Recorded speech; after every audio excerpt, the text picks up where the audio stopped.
Ireland is one of those regions in EU4 that I feel has so much potential, but is unfortunately relegated to the category of very early mission tree in EU4. See, back when mission trees were actually becoming a thing, this was after they replaced the old mission system, we had Rule Britannia was maybe where they introduced them, and that's when we got the Ireland tree. But that was many years ago. There's just been so much feature creep and stuff like that that the Irish tree has been left in the dust. So today we're going to be doing, yes, another mod showcase. This one is called Soldier's Song, which gives Ireland an actual set of missions that allows you to do something other than just form Great Britain. We have new cultures, new religions, apparently 3 religious paths, which is interesting, and obviously tons of new events, stuff that's actually specific to Ireland. But first, today's video is brought to you by you, the viewers, or more specifically, the kind people who donate to me on Patreon and who decide to become channel members on YouTube. They really help to keep the channel going, and I almost never actually talk about them, so I figure, hey, once every couple of years is probably a good start. Not to mention, they also get early access to videos, so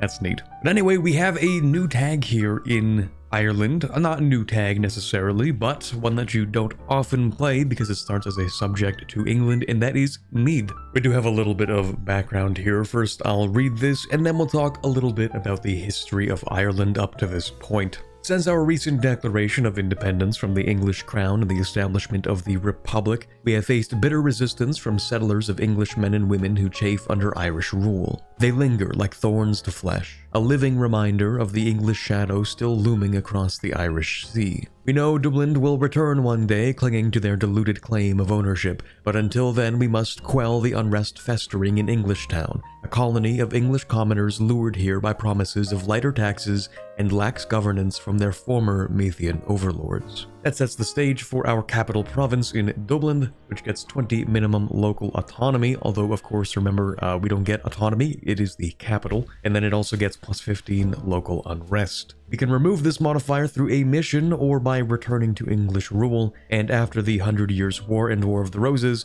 upon stabilizing the country, England will seek to bring us back into fold. Now, I did look into the historical accuracy of this starting situation. I couldn't find anything involving a declaration of independence from the English crown around this period. Maybe I missed something, but it appears that Meath was pretty solidly under English control for a pretty considerable time. Remember, of course, this is the period generally considered to be the Gaelic resurgence in Ireland after the Normans held control, and then you had the 100 Years' War, which made it harder to maintain England's grasp over Ireland. Eventually, they really just had this little part here, and that's where we begin the game. Now, as mentioned, we are a republic, which is interesting for Ireland. I think we're the only republic in the British Isles right now. Of course, that does give us a seat in Parliament, and we can ask for a few things. Obviously, I think the first thing we want to do is conquer Ireland as quickly as possible, make sure that neither England nor Scotland try to take a peace. And so we do have more or less kind of this similar opening path in the Irish tree in vanilla, although some of them do have more interesting mission rewards. For example, we can remove the admin tech costs to form Ireland, which makes a lot of sense. I feel like Ireland was one of those ones that probably never should have had the tech cost to begin with for historical reasons, but anyway, we're going to declare our rivals. We're going to go ahead and make sure we have ones that are nearby and ones that we think we can easily outclass. We are going to need some more troops, so I'm going to go ahead and actually hire the free company, make this easier on ourselves. We will be conquering quite a lot in the early game, at least we will be taking all of Ireland, so I don't mind actually going ahead and taking all of the point privileges. We can go over to the Parliament. We're going to ask for the expansion of universities for that admin tech cost. And with the Parliament, we're going to ask for some admin plus tech cost reduction. Losing army tradition is not a problem for that. Ooh, we start with a really good... Oh, wow. Okay, hold on. We have a preset consul. It's 325. We have elections every 5 years, right? We are actually a republic, a unique republic. Blackpool Assembly. Not unique in a good way, though.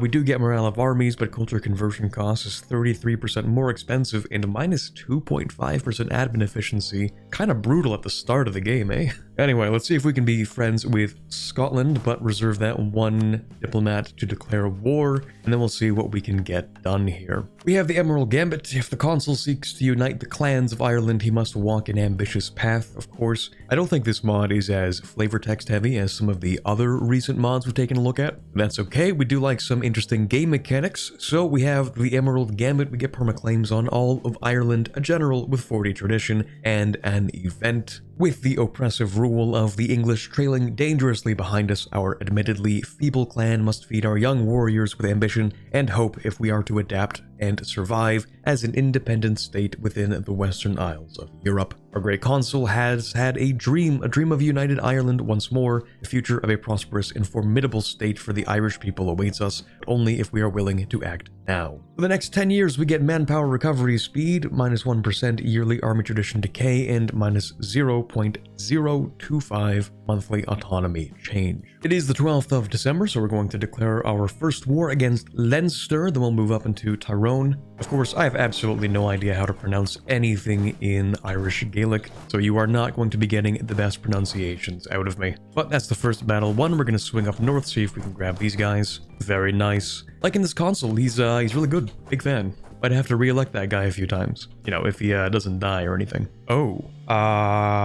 That's not supposed to happen that way. You guys are supposed to kill each other. This is not the way it's supposed to go. That's really not good for us. They're supposed to fight to the death. This is gonna shave a few years off of the time we have, but I'm sure it's fine. Probably. We still have the War of the Roses for them to go through. Now, the way we're going to do this, because let me see, do I have to have cores? I do not have to have cores. Okay, perfect. So I will just annex you myself, but we're gonna do something a little bit special here, I think. We're gonna wait for you to move. There we go. And then I think I'm gonna do a little bit of trickery here. I'm actually going to vassalize Leinster. So that'll give me a free war against Kildare without bringing in their ally. Same thing with Desmond without bringing in their ally, because of course we will inherit this defensive war. Very nice. Also, they have boats, and I'd like to have more boats because everyone has lots of boats in these wars. We should be able to mop these guys up relatively easily. They do get the -2 roll, and we have a better general. There we go, not too bad at all. Problem is, we just don't have a lot of people to actually siege with. There we go, let's go ahead and take that. We're also going to do something a little bit sneaky here, since hopefully it has one ally, Desmond. They're not really looking into getting another ally for the time being. That's, you know, normally the case with a lot of these Irish minor countries. They have like one ally. While they aren't interested, we're going to go ahead and declare war on them, because we're about to annex Desmond. Likewise, any country that does not have any allies is completely fair game. And with the province of Uifelg, we can finish off this mission over here, conquer Leinster. The dream of Ireland is extended for another 2 years. That's that modifier we just got. And then, of course, we also get 1 base manpower in the Leinster area. Presumably, that also applies to my subject. We'll find out. And it does. Okay, perfect. Now, Sliggage is ours. And we can finally set some new rivals. We'll go with Ulster, of course, Consolidation, and sure, Ormond, I suppose. Now, normally these guys would be a problem because they're allied to Scotland. Fortunately, they're also allied to Clan Ricard. So that makes my life quite a bit easier. I am going to just hire a couple of guys first. Oh, oops. We've accidentally surpassed a few of our rivals. Well, that's annoying. Here I am talking a big game about how this is going to make my life easier, and then they just break the alliance. That's cool, I guess. Alright, we'll go ahead and thank you as well. Notice we do have a whole bunch of crown land now. That's because of all the conquering we've been doing. We went from like 5% to 21%. Although, that's actually too much crown land for my liking, because it'll reduce the amount of money we get from selling titles. So we're going to go ahead and actually do that, then see some land back. Now, it appears England is actually going to war. This is really bad, actually. Hold on. England is in the middle of the War of the Roses, but this is bad. Really bad. So we're going to start this. We need to make sure we get there first. Otherwise, England's going to be incredibly annoying. Now, the next thing I'm worried about is England actually declaring war on me, because they could do that. So as soon as this war is over, I'm going to look for some allies. We will, of course, just full annex both of you. Actually, I'll do it like this so I can get slightly more money. Okay, in terms of rivals, we have nobody right now. That's not actually that good. But anyway, we get more manpower, and a Dream of Ireland's extended for another 2 years. Now, who wants to be friends? Scotland, that would be really great, man, but there's one slight problem with that. So, Denmark, that's a really good choice. I'll take that. Next, I'm going to sell some of my light ships to Scotland, because what I really want is a few galleys and maybe a heavy if I can get the sailors for it. Oh, guess who's looking to actually be friends? Thank you, France. That's lovely. Okay, I think we're good now. I'll go ahead and declare war on you. We'll actually make you co-belligerent, of course. The English ultimatum, that's really nice, man. That's really cool. It's really early. They finished the War of Roses in record time. It's literally been 7 years and they finished the 100 Years' War and the War of the Roses. I didn't even know it was possible to get this unlucky, but here we are. That's really unfortunate. On the bright side, we do have like 4 months. I'm just gonna wait for that to expire, actually. Get myself into a much better position. Let's go ahead and finish this off. Rivalry, Scotland kind of makes sense, but let's see here. So they're going to declare war on me, right? Which means it's a defensive war. Means I get to call in Scotland, actually, if I ally them. Is this cheesing? Not really. Consider it like they've sent me an ultimatum, and I'm just simply preparing appropriately for it. You know, news travels slow around here. Well, here we are. Thank you very much, England. That's cool. Stability's low, but we do have overextensions, so that's just kind of a shame. We are going to do something that's a little bit mean, though. Right? Honestly, I think we have the England war in the bag. Maybe I'm jumping the gun a little bit, but the war looks like this. I think we're gonna be fine. Now, that being said, we're really sorry to have to do this, but it's just the best opportunity that's ever been handed to me, so... Oh great, that's exactly what we need right now, another stability hit. Anyway, now that that's over with, we can actually finish off another mission because our capital had a couple of rebels we had to deal with. Now that they've revolted, paradoxically this has placated English town. It says if we complete the mission through having Crown Land share of 40%, then Dublin gets minus 20% statewide governing cost and 0.25 local prosperity. I suppose we get nothing if we didn't do it that way, which we didn't. Anyway, we have conquered the Ulster area. So of course we get another 2 years of the Dream of Ireland and base manpower in the whole area. And with that, the clans have been united. We get the end of opposition for 20 years, giving us +1 yearly prestige and 0.3 yearly Republican tradition, along with 200 splendor and removing the admin requirement to form Ireland. So, as soon as we can get this guy integrated, I think we can form Ireland. Obviously, England is very easy to beat with the sheer number of troops and ships we have. And there we go, they've been stack wiped, and I think actually they've left us a little gift here on this fort. While we're at it, might as well also grab our next reform. We have expanded representation. It is a unique one for Ireland, giving us 0.15 yearly Republican tradition, 25% female advisor chance, may recruit female generals, and 10% reform progress growth, along with giving the nobility less influence and the burghers 10% more. I can't say it's the best option necessarily, but I do like my roleplay options in these mods. With one last battle against Portugal, we should be able to finish this whole thing up. Okay, I do want to keep this guy. How old is he? 29? Yeah, for sure. So I'm gonna bump up stability once and then do this. New issue in Parliament. It actually would be really nice to grab a second stability. Imagine that, a whole stability for a total of 8 ducats. Not too bad. And of course he dies immediately. Hold on, was that actually like 3 days? Did he live 3 days? He's 29, what happened? Oh, he is in charge of an army. Yeah, okay, that does happen sometimes. Man, that really sucks. Okay, England has surrendered. Portugal is probably ready to give up all their money. And maybe 1 second. Although, to be fair, what am I getting? Like 10% of that, maybe? 9% of the money? Whatever. I do get my war reps as well. Actually, can I take that? Yeah, this is perfect. And then England, this one's gonna be a doozy because we can't really take that much money. We don't have very much actual participation. I will give France 1 province because I want to be friends with them, and they like that. Scotland, pain in my side, taking Somerset, but oh well. Also can't do much about this. So I'm just gonna take all this stuff. That's cool with me. Thank you very much. Actually, I should have sold titles before doing that. I feel a little bit stupid now. But I do get more crown land from conquering, and then of course we can seize land back. It is going to take a while to actually core all this stuff though.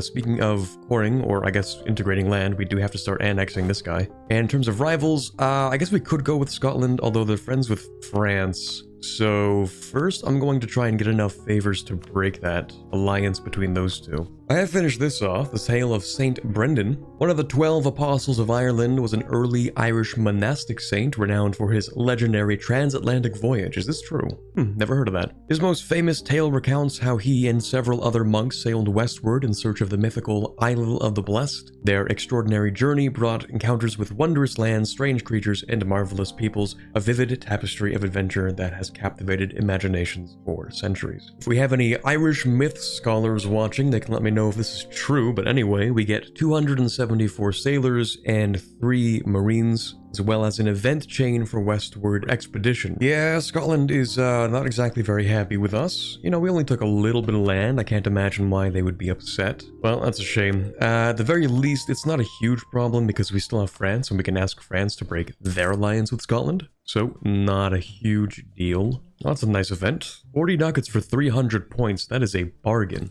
And actually start courting a few things. New rivalry from Scotland. That's lovely. I don't know if I actually want to rival them yet because that might cause issues with France. So we're actually not going to do that. Not yet, at least. Actually, I'm probably going to get rid of these Marines because we make almost no sailors each month. And that's kind of a big problem for us because we'd like to continue making ships if possible. There we go. Integration's a slow process. I probably should have put on my integration edict, but it's not that big of a deal. Anyway, we can form Ireland now. In 1457, exactly the way you should be allowed to in vanilla. We form Ireland, supposedly we get new missions. We become a kingdom, we enact Oireachtas, which is kind of like the same as the previous one, but a little different. For example, we get the urbanization ability, I don't know what that is. We get 25% increased parliament debate backing chance, an additional possible parliament issue, and minus 5% dev cost in primary cultures, or I suppose the primary culture. On top of that, we also get new traditions and ambitions, and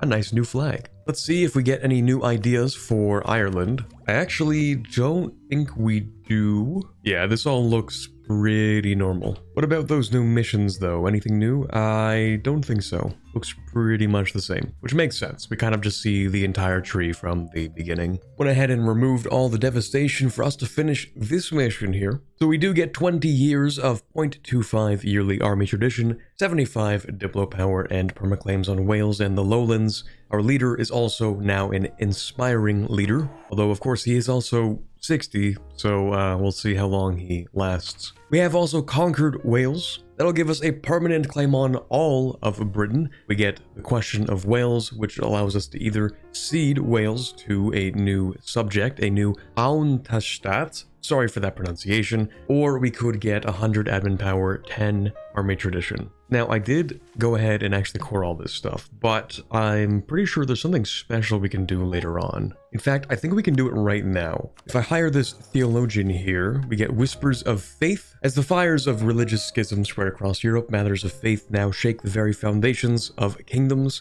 Shall we revive the old ways as whispers of Druidic traditions grow louder among our people? Shall we remain steadfast in Rome's embrace, loyal to the Holy Father as Christ's chosen shepherd, or shall we seize this moment of reformation to forge our own path, a Christianity that speaks with Ireland's voice and breathes with Ireland's soul? Obviously, we're gonna take the Druidic path. I'm sure the other paths are also interesting. We can give them a quick glance. Basically, this is for kind of becoming the Holy Roman Emperor, so that's cool. Whether you pick the Catholic or insular branches kind of tease you up to be the Holy Roman Emperor. You also have to spread insular, which is kind of interesting. But you can't just give me the LARP path and expect me to not take it. So we will be going Druidic, of course. In the quiet glens and shadowed groves of the Isle, murmurs stir, stories half-remembered, tales spoken in hushed tones. The old folk speak of the ancient ways of sacred oaks and the wisdom of the Druids, while fiery young patriots see in those traditions a spirit purer than foreign creeds. What was once mere folklore now flickers with new life, as if the land itself remembers. Some call it heresy, others a revival of our people's true soul. The priests warn against these pagan echoes. Their words cannot silence the wind in the branches or the songs rising from hills. Will these whispers of ancient Druidism fade, or will they grow into something greater? Fortunately, it's not just a here's a new religion button. We do have a whole event chain for us to convert to Druidism at the cost of Christian revolts. Temporarily, we will lose tolerance of the true faith and gain tolerance of heathens. The clergy will lose 20 influence and 20 loyalty equilibrium. Now, having done so, we're going to finish this mission off. And supposedly, there's something really special that's going to happen if we do release Wales as a march. I didn't even notice that, so yes, it's inefficient, but I'm just trying to show you the cool mod things. So I think you guys can forgive me for being a little inefficient in this casual game. Anyway, here we have Wales, or Cymru, as I've been informed it should be pronounced. They are a unique subject of ours, a union state under Ireland. That's quite a lot of buffs, actually. Castile and England are now allied. That's really cringe, but not entirely unexpected. We have our first event for Druidism. In recent times, the texts and documentations of the ancient Druidic religion have found new popularity within the Irish court. Although intended as a Catholic study of the theology of the Druids, it is clear that some members of the, I'm not going to try and pronounce that, inner circle are genuinely agreeing with the concepts discussed within Druidism. It's like when I start using a cringe phrase ironically and then it becomes a genuine part of my vocabulary over time. I did of course go with the top option, which makes the clergy even angrier to spawn these rebels, so I just kind of let it expire while I built up the army. Alright, we do have that urbanization mechanic. Maximum power gives us 25% reduced construction time, 10% production efficiency, 15% reduced great project upgrade time, and minus 10% dev cost and primary culture. I like how it's not too blatantly overpowered. Of course, it doesn't seem to have any buttons to use with it, so you just kind of gain it passively over time. Kind of makes sense that it's not going to be too powerful then. And yes, that is indeed the Palatinate owning all of the lowlands. Very cool Palatinate. Ooh, hold on. Did you just spend all this time trying to curry favors with France so I can break their alliance with Scotland and they say, actually, screw those guys. Okay, man, that's cool. Things are gonna get a little bit funky in this case, I think, then, because I might actually just say no to this. I really want to invade Scotland, like really badly.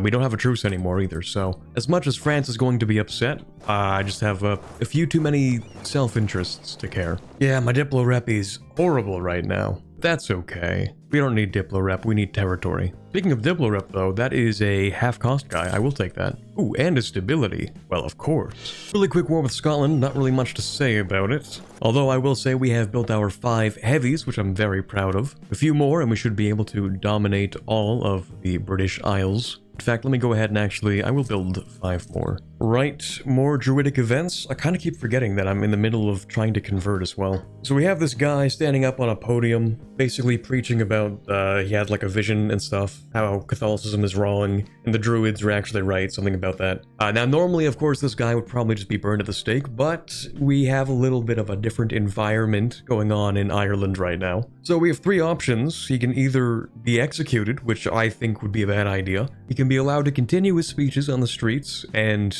the clergy are not going to like that, or we can actually give him armed escort to the court, which the Christians are going to like even less, and I actually don't know if I have the troops to fight all that. Gonna have to hire some mercenaries in the middle of this war. We will of course take the top option, because I want this to be over with as quickly as possible. I don't want to drag this out. Oh, of course the rebels are going to be down here, because nothing can ever be easy, right? Why would they show up in Ireland? That would be crazy. Why would they do that? Okay, hold on. I'm not ready for this yet. The Druidic prophet has arrived at the court. He shares his visions. Of course, we have 2 options. Either we can walk the old ways anew, giving us heathen practices. The ruler, of course, also becomes Druidic. We get even more religious separatists, even though I haven't even dealt with these ones yet. So just give me a second. Fortunately, while you're at war, your subjects will deal with your rebels for you. For some reason, when you're not at war, they just stop doing that, so we'll just take advantage of the current war. Then, of course, with Scotland, we need to take certain provinces. It's really just this stuff. And I think I'm fine with that because Scotland does take 2 wars to conquer. In fact, I might even throw in Argyll, just to really secure that. As for the mission, we can get our permanent claims on the Highlands, the Isles, and Northern England. Although, of course, we do already have our permanent claims on all of Britain. So in this event, we get something kind of similar to with Wales. The Highlander Scots remain among the few peoples with whom we share deep cultural ties. Since the conquest of the Scottish lowlands, many of our Celtic brethren have crossed the border seeking fairer treatment and representation under Irish rule.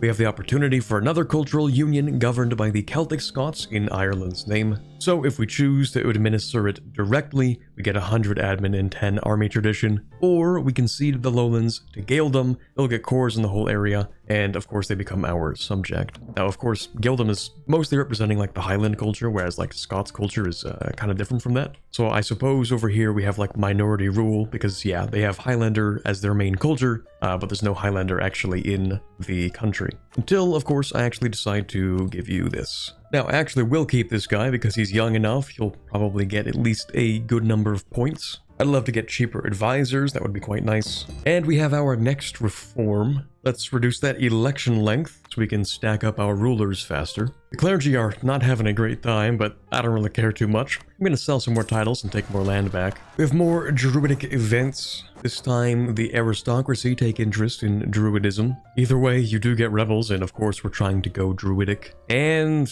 oh man, we have so many things at once. Anyway, we'll deal with this. Nobility are on our side. That's a really bad place for them to spawn, actually. It's not a big deal, though. Then the clergy revolts, of course, they're not too fond of the whole rejecting the Pope thing. Clergy have rallied to deliver an ultimatum. Of course, we're going to reject that ultimatum. We're going to get a lot of religious revolts. I don't really like that number, that's a lot. But because the nobility support us, we get a general with 100 tradition. We get 11,500 manpower. And because of our support for the Druidic prophet, we're going to get, what is that, 10 years of 15% morale of armies and 33% fort defense. It's actually not too bad. So it's gonna be a relatively easy disaster, I think. The biggest problem actually is that I can't transport all of my mercenaries across. But fortunately, these rebels are relocating across the sea, so we can easily just get rid of them here. Also, yeah, I expect to take a lot of loans, so I'm just gonna ask the burghers for them. Also, if we do that, we get a little bit of money.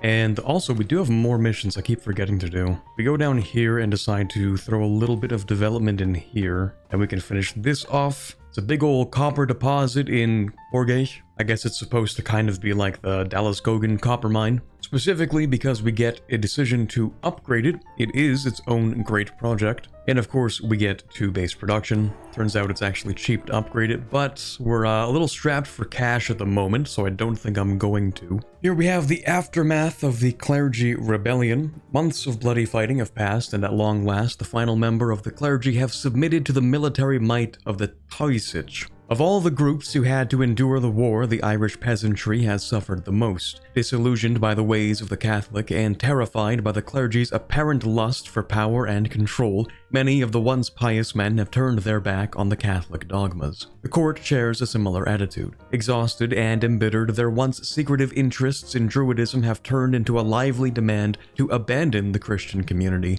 and embrace Druidism as our state religion. Druidic finally becomes the new state religion of Ireland. Ooh, okay, this is gonna change a few things. So this actually is a monarchy. Interesting. I didn't really expect that, to be honest. I thought we would always just kind of have our little republic here, but I guess not. Okay. I suppose the other paths want you to take over the Holy Roman Empire, so I guess you do have to change out of a republic at some point. Anyway, we get a new government reform. It does enable the parliament, so that's still fine. We can elect a ruler from a ruling dynasty. We have ruler elections when a new ruler ascends the throne. We increase the skills of the candidates for this election, and of course we keep the urbanization ability. On top of that, we get 2% missionary strength, 20% national manpower modifier, minus 20% cost of advisors with rulers culture, 5% all estates, loyalty equilibrium, and 5% morale damage. The clergy also lose 50 influence for the next 25 years.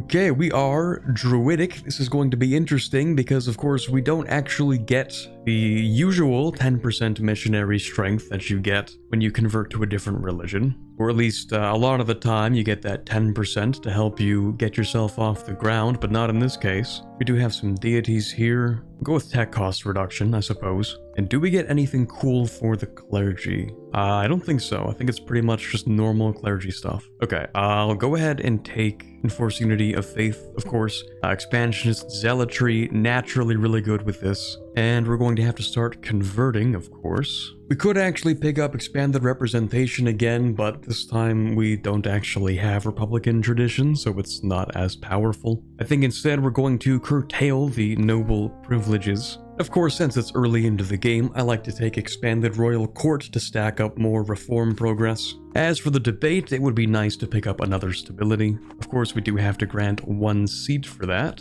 and then do whatever it wants. Now, what I would like to see is the possibility of being able to convert your subjects for free. I might be asking for a lot there, but I know it's going to be really annoying to convert these guys. For example, we can go with Kimri. Actually, you know what? It's not that bad. This particular type of subject gets minus 90% liberty desire, which is kind of insane. So it almost entirely negates the plus 100 from enforcing religion. Well, almost. Here we have the Druidic Prophet. With the change of Ireland's religion to Druidic, visions of the old prophet have finally come to fruition. He's no longer seen as a madman, but instead a well-respected theologian and religious reformer. So we actually get him as an advisor. Oh, here we go. We can hire him. He's 75% cheaper, and while he is being employed, we get 3% missionary strength and +2 tolerance of the true faith. That's quite nice. And because of that, we can actually finish off this mission. Ironically, it's not too useful for us because,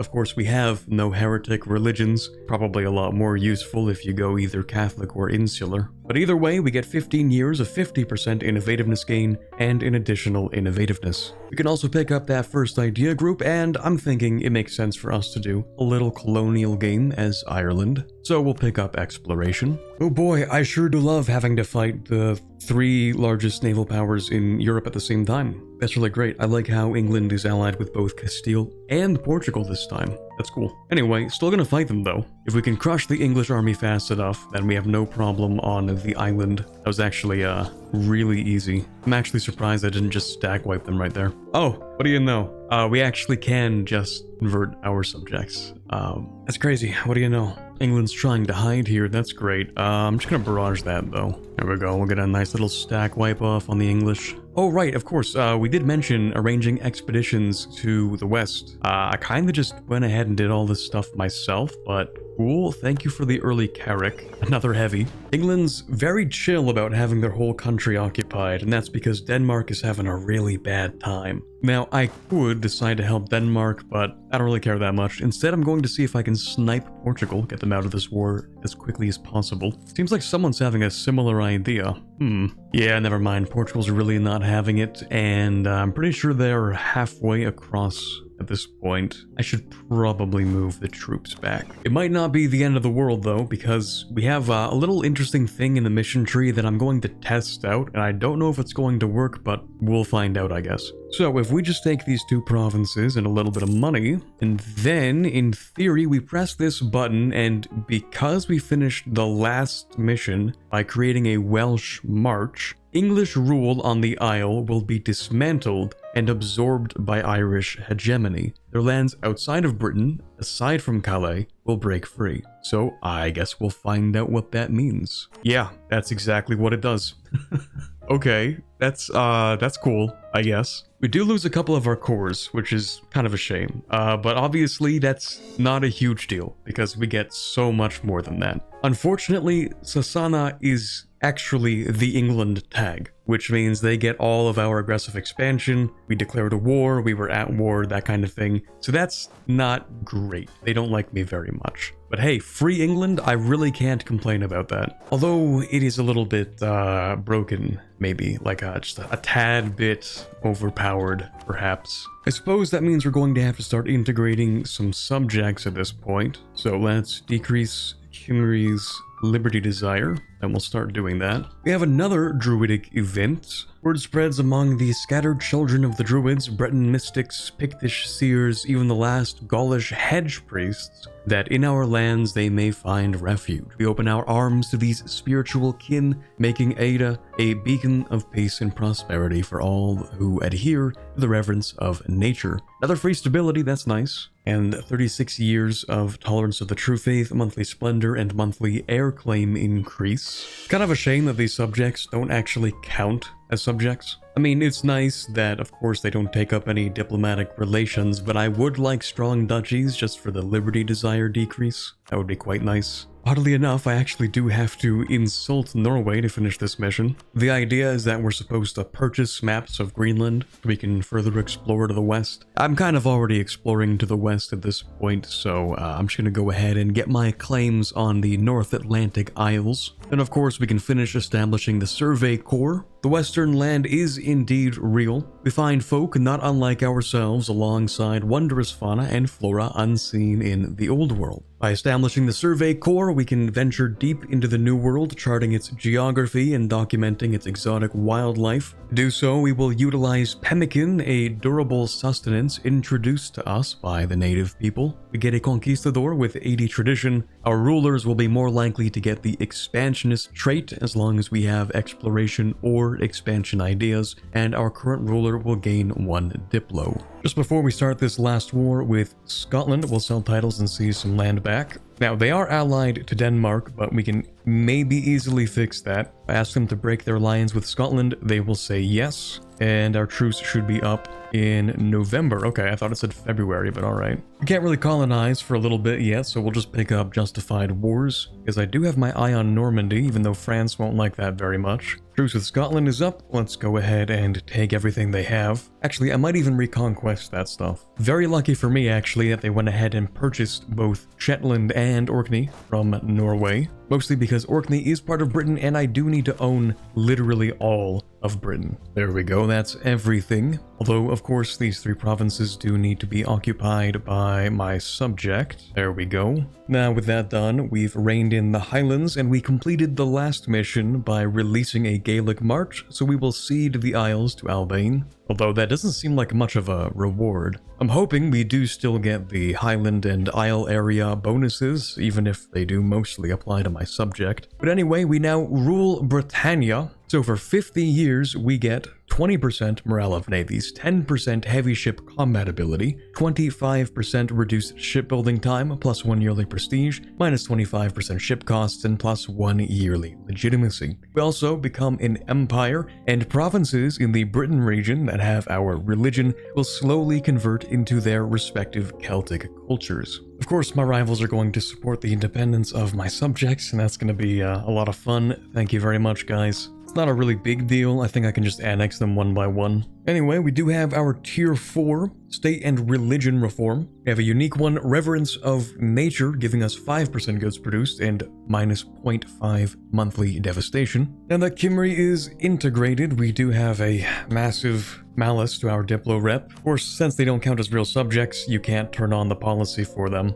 But anyway, we do have some new provinces, which is super useful because I would like to embrace the institution, and that'll make it a little bit cheaper. It is, of course, modified by autonomy, though. Let's take out 1 loan. We'll embrace the institution, take a few hex. We can pick another idea group. We could go ahead with expansion as well, just to double down on colonizing. Well, actually, right now we can't colonize. That won't stop me from preparing for when we do. Now that we've embraced the Renaissance, we can get another artist, 75% cheaper. Our current king now becomes a patron of the arts, even though he is 60, so we'll see how long he lasts. We always need more money because we're always hemorrhaging cash. Yeah, those loans are not looking nice either. Yeah, it'll probably be fine. There we go, we now have just enough colonial range to reach a couple of places. I think for us it would be best to actually go to the Gulf of St. Lawrence. Of course, we can send stuff straight to the English Channel or the North Sea, and so far they've just kind of been sitting here not doing much. Might as well also take Greenland while we're here. As mentioned, I did want Normandy for that beautiful trade they have. Gonna make France pretty angry when I take this stuff. Unfortunately, I didn't really ask France's opinion.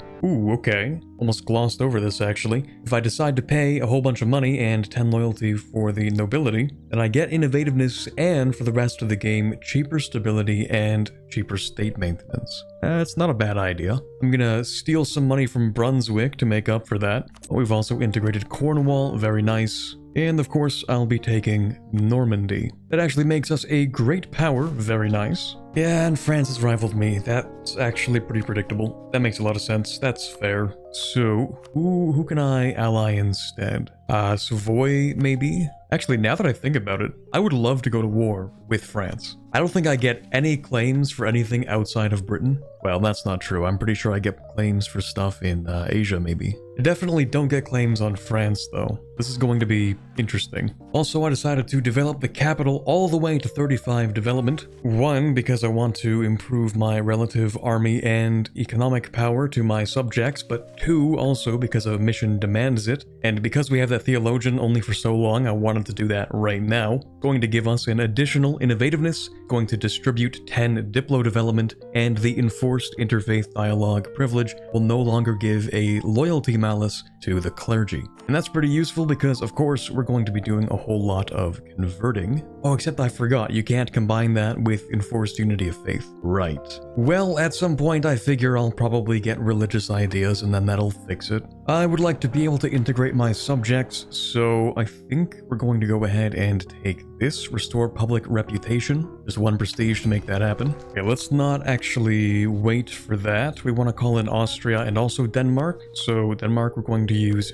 favors for that. Please prepare for war. Not actually so sure that I want to keep my troops where they are, though. We'll keep you over here for now. So, we just want this one province. For the most part, it is part of the English Channel, and I want to make more money. We'll call in everybody. It's probably overkill, but we'll find out. Oh, they just, barraged and assaulted that. Okay, that's cool, I guess. Fortunately, the French decided to split up their army while I was fighting in Calais. Gonna hunt down the one stack that I actually can wipe. Or can't. That's cool. I said it might be overkill, but with enough strategically placed incompetency, no victory is guaranteed. We can actually start our golden era, and you know what? We might as well. On top of that, I will pick up higher developed colonies. Speaking of which, we will finish off exploration ideas and get that next expansion one. Also, here's another tip for your EU4 games. If you're gonna colonize Newfoundland and you have like just these 3 provinces, it actually is worth it to half state these provinces, which means do not do the full core, just like press the stay button.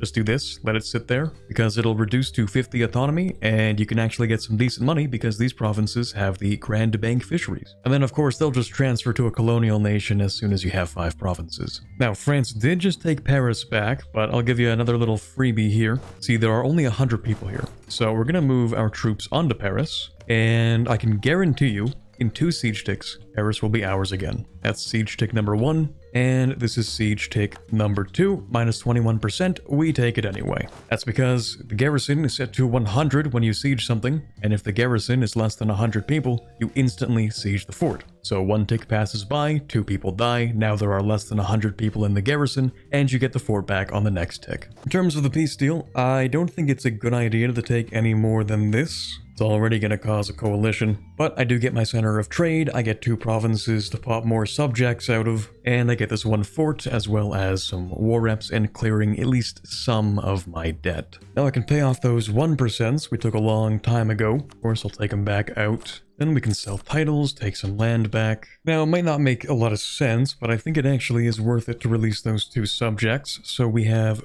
Britannia, that's one of them, and then also Champagne. Since they count as actual subjects, that means I should be able to get strong duchies, and it means I should actually be able to apply the nobility integration policy when we get the chance. At last, we've finally done it. Greenland. Apparently we finished another mission. Oh, right, of course, because we do actually own quite a few provinces in North America now. The Blessed Isle was named in honor of St. Brendan's mythical voyage. The isle occupies the most strategic harbor in the New World. With unmatched access to all colonial trade routes, it has become the vital hub through which the wealth of these lands flows back to the homeland. I think what they're referencing is actually Bermuda, because this mission has 2 options. Either you need to own Bermuda, give it a marketplace and 15 development, or just have 5 provinces in North America. Either way, we get 20 years of 20% settler chance, which is enormous. We don't own Bermuda, but you know what? I think I could actually take it. I can call Austria and Savoy into a war against Portugal, take Bermuda, and whatever other colonies they've made so far. Oh, there goes the last ruler. Oh yeah, we get to elect a new one, so we actually don't care if the other one sucks. Prince No Consort's friend becomes an advisor. Anyway, I'll just take that. Who would we prefer? Is that a 645? Yeah, that's cool. I think we'll take that guy. I like them. I would love another free stability. We have finally completed another mission. Little TLDR for this one. Druids stuck around in the furthest corners of Ireland, suppressed by the Christian missionaries, and as the grip of Rome weakens, the time has come to cast off the borrowed faith and return to Druidism. Basically that, but with more fancy words. We get an event, Consecration of the Forest. Oh, this is really good stuff, actually, damn. Influential druids now propose consecrating this woodland as sacred ground, that's the one in the capital, a sanctuary where none may fell its trees nor spoil its earth. Let it stand eternal, a living temple to the gods of old. It's actually not the capital, I was wrong. It's this province over here. Becomes a religious center, and we get the conditional modifier, the Sacred Grove, giving us an additional missionary and 2% missionary strength, plus 1 tolerance to the true faith, and minus 15% province governing cost. I assume that's just for the one province though. Next to that, we also have another mission we've completed. Okay, we distribute 10 development, and we get a new burger privilege, very nice. We do have a few too many privileges, but let's see. It does kind of increase the influence quite a lot, but it reduces the dev cost of every owned wood province by 15%. That's pretty considerable. We have integrated our subject in Scotland. That just leaves us with Sassana, who is still being supported by Portugal, but I don't know, they might break that on their own accord now. Let's make sure we sell some titles, see some land back before the war. And we actually do have our own unique naval doctrine. National sailors plus 35% allows the recruitment of explorers and conquistadors. Combat penalty when landing -1, that's pretty useful. Marines force limit 20%. I think I actually will take that before I expand the navy too much. We're now ready for that war with Portugal. The goal will of course be Madeira. Our navy should be competent enough, and then Austria, good luck to those guys. Colonialism has spawned, no surprise where. We can also become Defender of the Faith, and that would give us an additional missionary, which might be pretty useful. Absolutely devastating battle for Castile. Let's see if we can follow up with another good one against Aragon. For our 5th reform, we have yet another unique one. The Maraglas Corps. Marines use 20% less manpower. We also get 15% more sailors, 15% additional marine force limit, minus 25% attrition when loaded onto ships, plus 33% disembark speed, and of course it allows us to have Marines. This is a lot of really good stuff for Marines. I think the only thing that they're not going to be very good at is, ironically, fighting. But before I finish off this showcase, I'm a little curious. I'm gonna build a flagship. There we go. Crushing defeat for Castile there. Absolutely brutal. These guys are ready to leave. Actually, I think I'd like you to maybe break your alliance with Portugal, if you would stop being annoying about it. Oh, I was kind of hoping we'd have like a unique name for a Newfoundland colony, but that's okay. So Castile, I don't really want to fight a protracted conflict with them, at least not at the same time as Portugal. So we'll just peace you out, maybe break your alliance, that's fine. So out of curiosity, I've just built this flagship here, right? It also has integrated marines, so 33% movement speed on and off ships. I think that's the same thing as disembark speed. I don't know why it's called different things. But anyway, we also have some marines here, which have plus 200% disembark speed. So that means that we can disembark onto a province with these marines, and it will take us 11 days. So it's pretty good, pretty solid stuff. It's also why one of my favorite combinations is to get marines that can go really fast and also get a lot of siege speed. Because if you can get some troops down and then siege a port, you can just flood it with troops. Ideally, before the enemy has any time to react. Anyway, that was just me having a little bit of fun. I will go ahead and actually take all this stuff. We receive the governor's proposition if it is owned by me or a non-tributary subject. We don't need to fulfill these requirements for it to fire. In other words, we actually can core all this stuff and give it to a subject. And let's just see what this is all about.